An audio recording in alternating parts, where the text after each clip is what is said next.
जिसे भजन में राम का नाम ना हो उस भजन को आना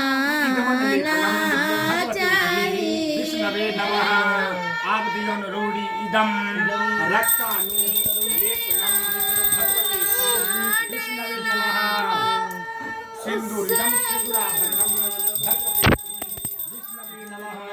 ओम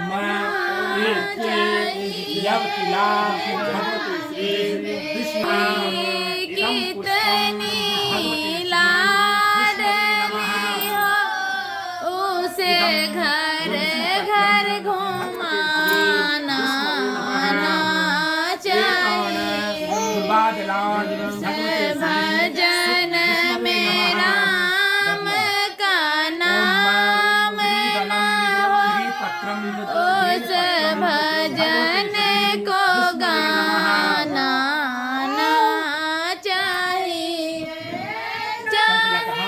ओम एकान गंधपुष्पोपदे तांबूल यथा भाग नानाविध देवी ज्ञान भगवती श्री विष्णवे नमः।